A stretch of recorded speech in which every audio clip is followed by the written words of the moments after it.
All right, I decided to make a little video, and this is inspired by Braden's design for his fidget spinner. And just like I mentioned in class, if you're struggling with your design in particular, you want me to do a little tutorial on how to do yours, just ask, and I can try to put together a video and show you what I would do, the approach I would take. So this is the approach I would take to this concept of a fidget spinner. So I have an image that I imported, obviously, and I'm going to be just trying to model this sprocket. It has 13 different gears, not gears, teeth on the gear. So the first thing I want to do is when I was searching for an image, there's a lot of images that came up, so I want to just show you that real quick. So I was looking for one that was flat, like straight on. So when they took the image, it's not askewed from the side, it's a straight on view. So I found this one that I liked. So I just recommend that if you're looking for something for inspiration or something you can import to kind of trace, for lack of a better term, then you want to make sure that the image is straight on as much as possible. All right, so the first thing I want to do is line this image up with my actual workspace. If I were to make a straight line right now, you would see, so I'm just going to draw a straight line here. So you can see that the sprocket is not lined up with the workspace. So as I'm drawing, it's going to be very difficult to reference the X and the Y, which are really helpful in making sure everything's lined up and perfectly symmetrical and straight. So I want to rotate this image to make sure that the sprocket is in the grid lined up. So to do that, I'm going to draw a straight line. I don't know why my dogs always decide to eat when I'm recording. So sorry, they're munching on dog food. So I'm going to click right here, the midpoint of this tooth on the sprocket, and draw a line straight across. Since it's an odd number, I'm going to be placing it in the middle in between these two. So I'm just eyeballing it here, trying to find the center. So here's a straight line across. And I want this to be lined up with this green axis. So I'm going to be rotating to match the green.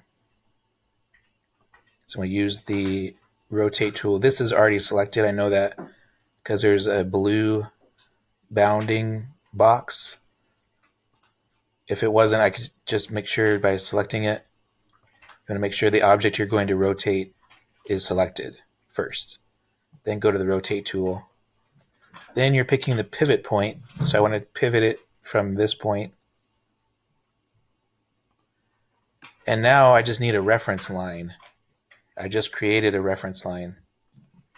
So basically I'm saying I want to grab it from this point on this line, or any point on this line would work because it's all just one straight line. So I'll just click here, for example, and I want to rotate it to match the green axis. There, it gives me the screen tip on green axis. So now that I have this aligned properly, actually I should have kept that line as part of it. So let's go ahead and undo that. And I want to move both of these objects. So I'm going to select the line with it. So you have to hold the shift key to add to your selection. So both of these objects are selected. I want to rotate this endpoint, grab it anywhere along here, then align it with the green. There we go. So now the line and the sprocket are lined up with the green. It may not look that way because, again, I have perspective on. So this is designed to give you what we talked about in class. As you're looking farther into the horizon, things start to narrow.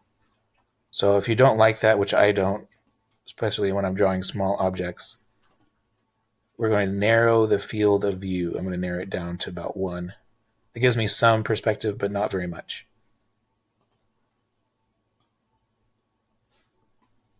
All right, so the next thing I want to do is determine the center of this sprocket. The center would not be the midpoint because this point is farther away than this point. So I need to have another reference line. So this sprocket has an odd number. So to find the center of a circle, basically you need two lines that go across the center of the circular object. So as long as I have two lines that are going from one side to the opposite side, to the farthest side, then the point that they intersect, that's going to be the center. So I'm just going to give you this as an example. So I'm going to click right here, the center point of this tooth, and then cross over to the opposite side, which would be over here.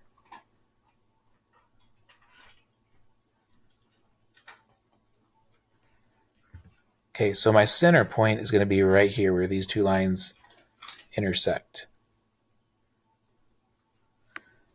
All right, so as I'm thinking about what I'm going to draw, what I want to do is basically create one tooth from beginning to end, and I'm going to duplicate that 13 times. So I need 13 different teeth. So all I need to do is model one tooth successfully from the halfway point here to the halfway point over here. One of the things that's going to help me in doing that is to divide my space up evenly, so I make sure that some of my, all of my drawing is symmetrical. So this is a circle, but if you think about it, it's more like a star. So it's a star with multiple points, 13 to be exact. So I'm going to use a polygon to give me some guidelines as I'm drawing. So I'm going to use the Polygon Tool, which is one of the tools we haven't used yet. This gives you the option to draw any number of sides in a shape. So the first thing you want to do is click on the tool, then determine your center point, just like you would for a circle. Then you're going to click there to start it and drag away. And you'll notice, oh, it's hard to see because this is in the way. There's some screen tips here. Select point on edge. Control equals circumscribed. Use Control plus or minus to change the number of segments. So circumscribed means the circle is on the outside of the shape. If I press Control, it will switch to inscribed. Actually, that might be opposite. So right now, if I press Control, it'll be inscribed. So that means that the shape is on the inside of the circle. If I press Control again, then it's circumscribed, which means the shape is on the outside of the circle. So those two things in this scenario don't really matter, other than the fact that one of them gives me the option to draw it from the point. So I think I want this one. But right now I have 1, 2, 3, 4, 5, 6 sides. I need to increase that to 13. So I have to hold the Control key and plus or minus to change the number of sides. So I'm going to use Control and then the plus symbol until I get to 13 sides. I'm going to click at the tip of the line that I created. I know that's perfectly lined up with the green axis. And because there's a closed portion here, it's outlining that as a closed shape or a surface. But don't worry about that. All right, now I want to start modeling. So I'm going to get rid of that because that can be distracting. I'm going to try to model this tooth here. And I have already a point here, that's useful. I need a point in the middle here. So I'm going to draw just a line from the center point out to meet. Okay, so this is another right here. This is what I want. I want the midpoint. That's going to divide this space up equally.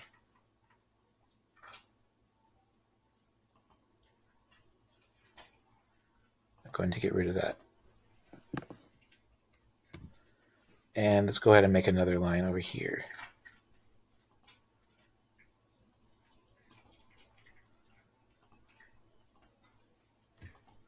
Gonna get rid of both of those. All right, so I really don't need this line here. I just use this to find the center. I'm gonna delete that, and let's delete that.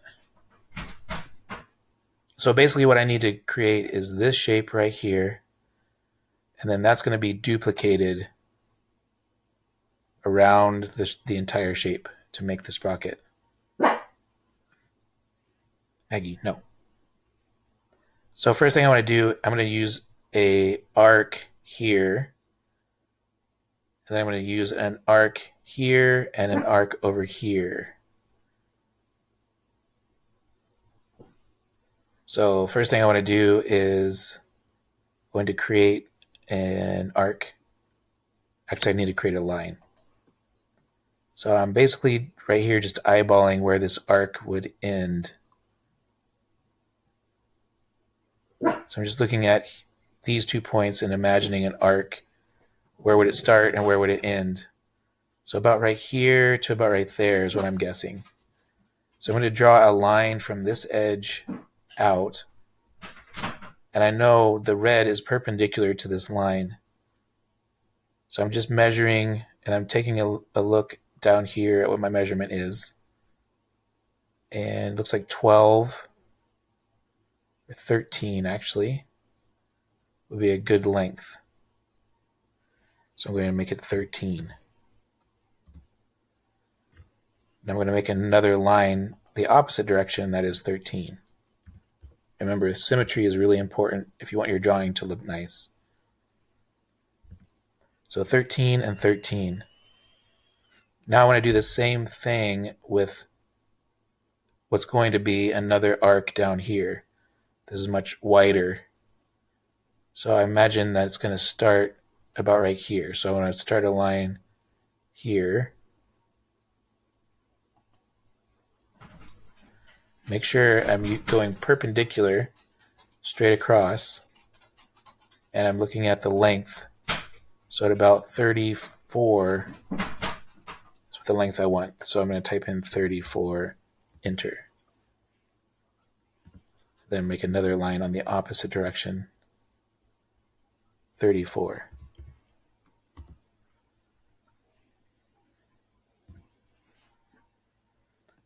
All right, so I need to model this also over here, but I don't know where to place this line, so I need to measure from here to here. So I'm going to use the measuring tape.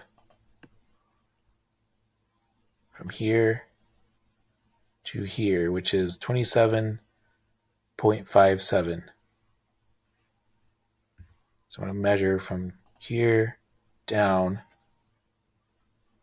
I already forgot what it was. 2757. 27.57. Enter. So a little measuring point there. Now I'm going to use my line tool. And I'm going over 33.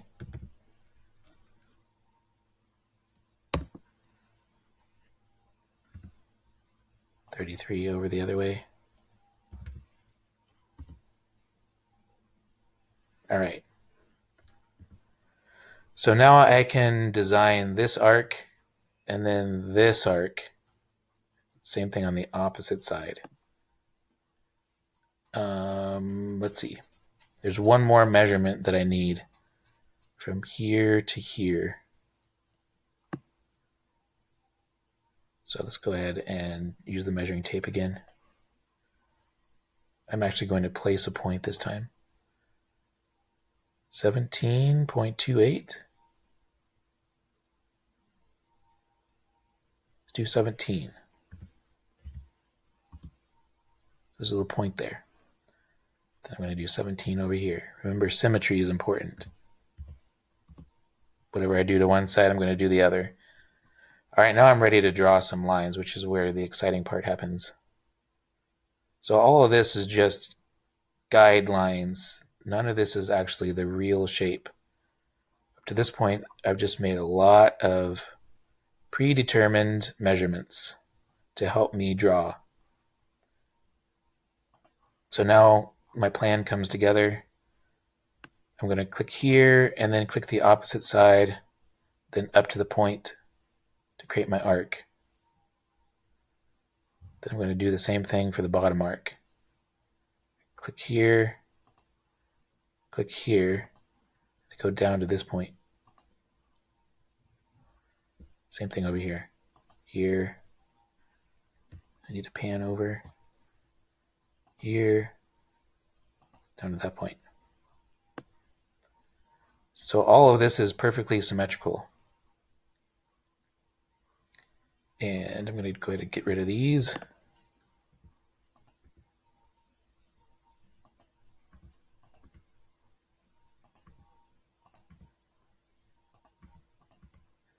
Right now I'm just focused on the lines. So I need now to connect these lines from here to here and here to here. I'm just going to use a straight line for that.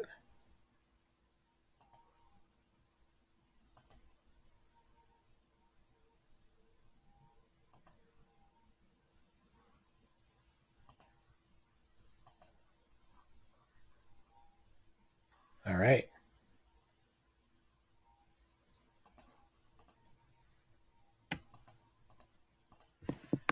I'm just deleting the surfaces because right now they're just distracting. All I want is the lines. So now I have what I need. What I'm going to do is move this. Actually, I'm not. I'm just going to leave it right here. I'm just going to get rid of what I don't need. Don't need this. Don't need this.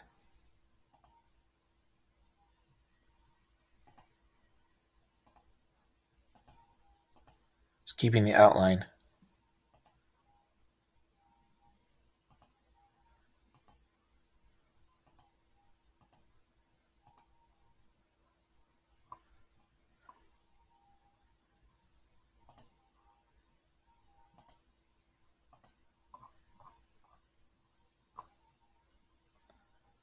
Oh, wait. I need a midpoint, so I'm going to leave this one here. This is still the midpoint. So I'm going to bring back a couple just to make sure. All right. Now we've got what we need, and what we need to do is duplicate this and rotate it.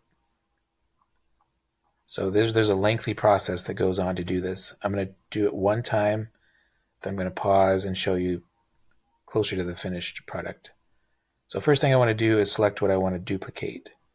So the only thing I need to duplicate is this line, this line. Then we've got an arc here, which is made up of a bunch of different surfaces. Actually, these are lines. So I'm going to select all the lines.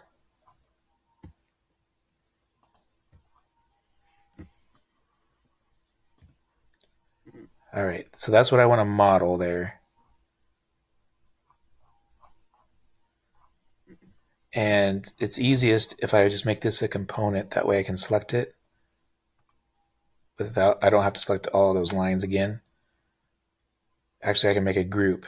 Making a group is the same thing as a component, except you don't name it. I'm making it a group.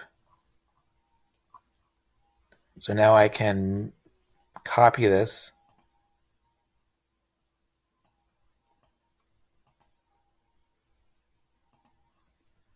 Control for copy.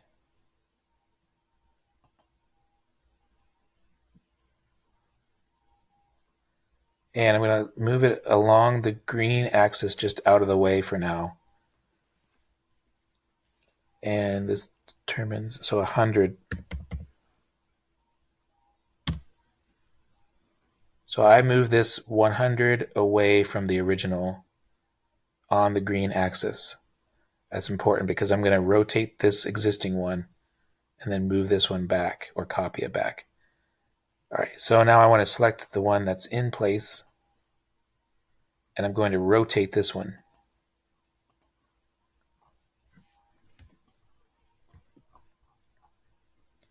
I'm going to choose the end point, which is the center. I'm going to choose this tip here, the end point of this line.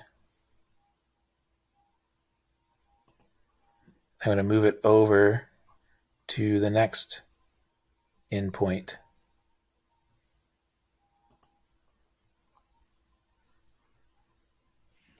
Now I'm going to move the original back. Actually, I'm going to copy it back.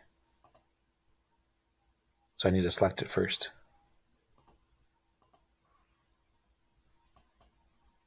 Use the move tool, but I'm going to copy. So control. Take that and then move it as long as I'm on the green axis. So I just grabbed it anywhere and go towards the direction I want to move. And I know I moved it 100, so I'm going to type 100, enter. So I've just copied it back into place. So now these two are in place. So I'm going to select both of them.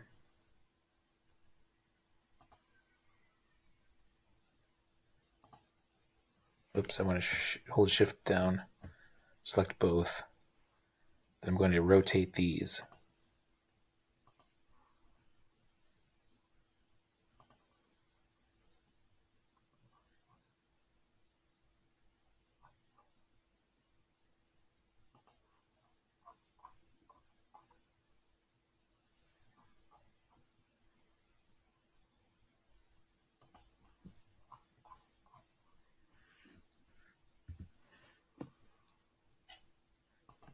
So now I have two teeth in place, and I can move this third one back into place.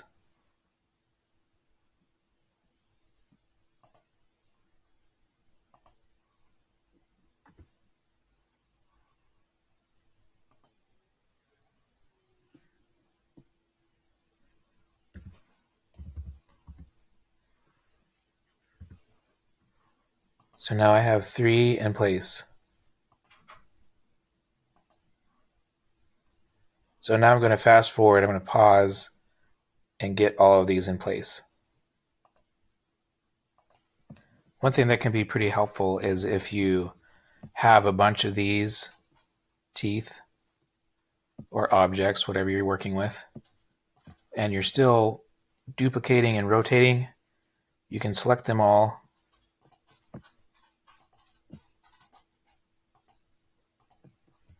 and then make these a group.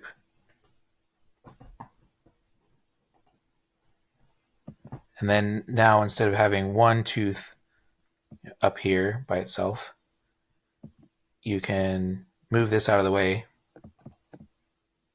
Actually, we're copying. Sorry. Copy. And then we're going to move this out of the way. And you have to move it a little bit farther. 200. I still have my copy there in place. So now I'm going to rotate that whole thing. Let's go ahead and select it. Rotate from the center.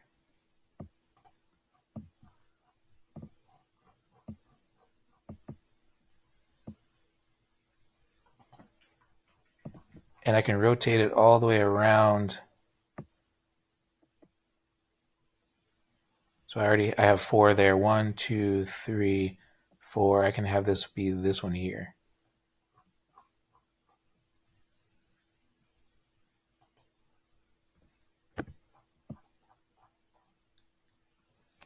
So now I just need to copy this one into place one more time.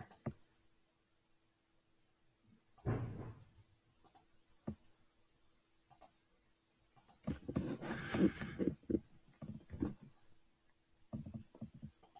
that was 200.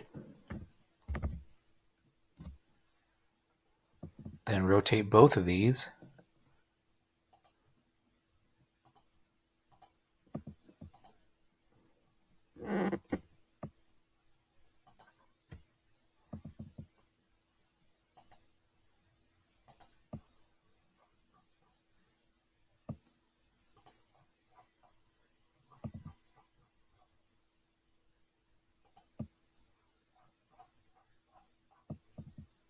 One, two, three, 4, 5.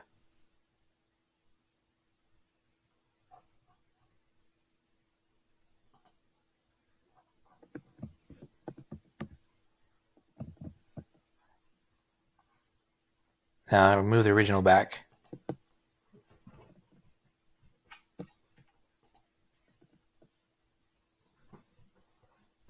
I think I still need to make one more copy. Maybe not. Yes, I will. Let's go ahead and copy it back in place. Copy.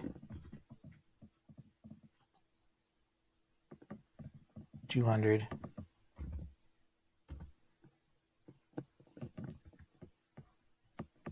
So I have this gap right here. Just need to move it over 1.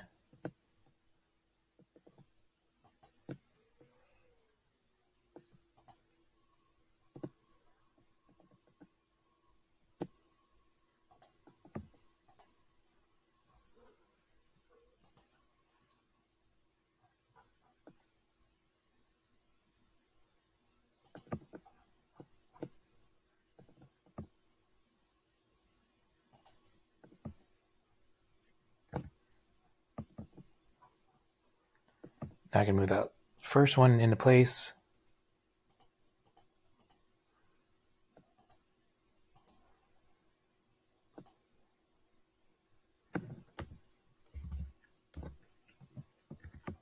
All right, now I've got all of them. So what I'm going to do is just delete this image. I no longer need it. Now I'm left with my geometry. What I'm going to do is just copy all of this. In case I make a mistake and I need to go back to this point, actually, let me go back one step. I'm going to go ahead and copy all of this. So I'm going to select it, copy, and let's move it up. That's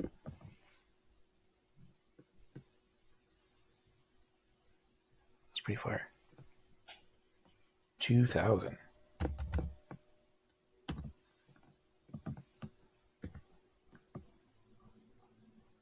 All right, now I'm going to go ahead and delete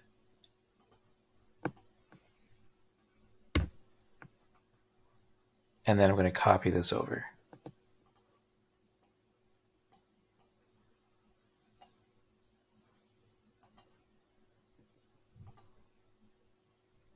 Whoops. Copy.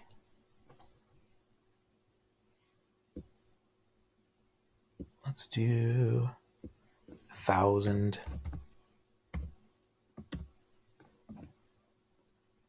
All right. I'm going to continue to work on this one here, and we're going to just delete a bunch of stuff.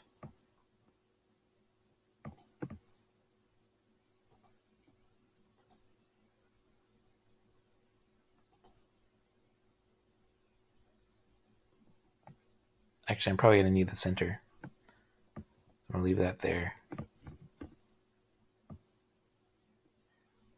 So what I want to do is make sure that all of these lines are connected. In order to do that, I need to explode these groups.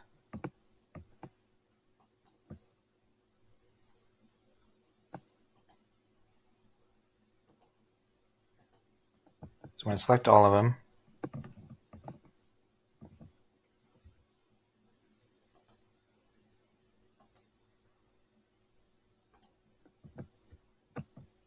right click and explode.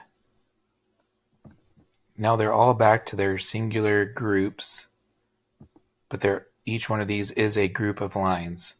So I need to break up those groups. So I'm going to right click again and explode. So now they are all just single lines.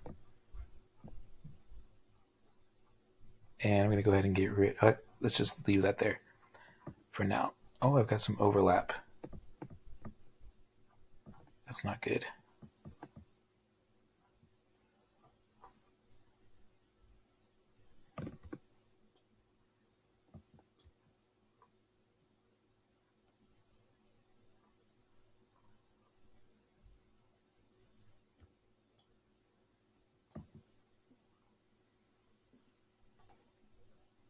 Okay, so these lines aren't touching.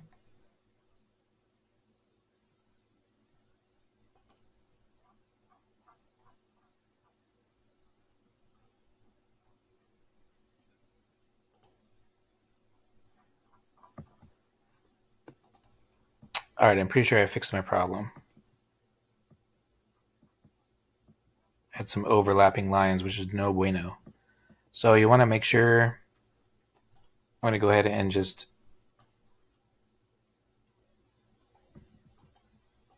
explode all this stuff. Oops.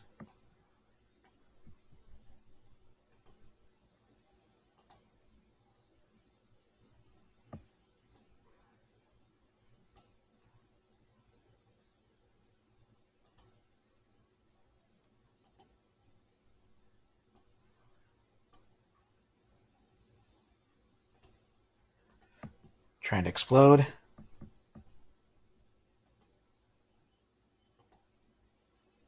All right, so I have single lines here.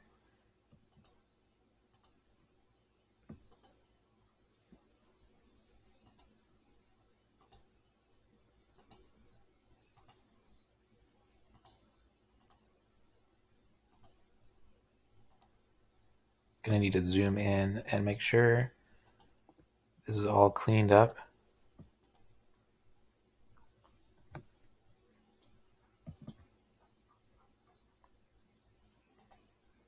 So you'll notice here there's some lines from the polygon I need to delete.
Last one.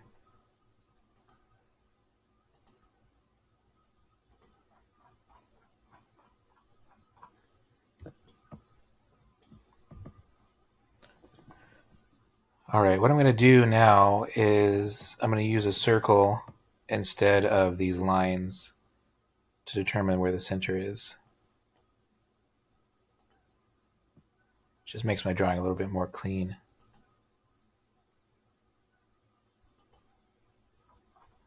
It also fills in my shape.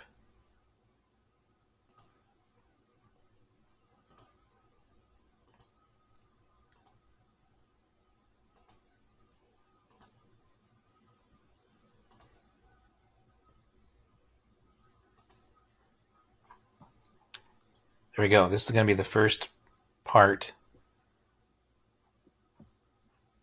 So this is now a surface. If I select this, it has a surface area, and it's labeled as a face. It has an area, and it's filled with a solid color, so I know that there's no openings in my shape. So that means I can push pull this into a solid.